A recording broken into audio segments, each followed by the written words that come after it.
Linamiss kita. Hala, ako din, be. Ang pangit mo pa rin. Hala, grabe. Ikaw din. Amoy bulok na bagang pa rin yung hininga mo.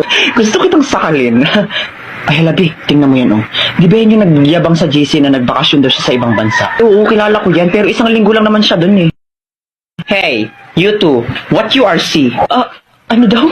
Oh, sorry, I forgot myself. You two don't understanding what to say to me because your English is disappear. Binahihilo ako. Kailangan ako makasapak ng bobo. Nga lang akong bahala. Hoy, ang kapal ang mukha nito, pa English ka pa, ay mali-mali rin naman sinasabi mo. Saka isang linggo ka lang naman nagstay sa ibang bansa, pa ganyan-ganyan ka na, ay mukha ka pa rin naman talangka. What? Talengka? Talengka? Ay kung hampasin kaya kita ng talangka para matawan ka. Well, it's nothing anymore my problem. I mean, mathematical equation that I don't understanding to say what you to me. You too dead hungry. Hoy, yung totoo, nag-a-addict ka ba o natukhang ka sa ibang bansa? Huh? Why is me going to be addict?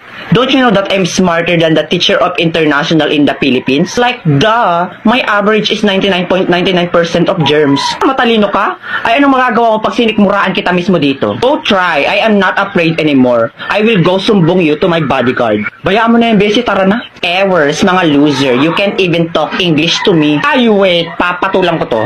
You little bulwak na inidoro. You're making me irritate to the functionality of my brain that can sampal you little bigger booger that the size of your booger is 200% kilometer per hour with bacteria. Now B, it's your turn.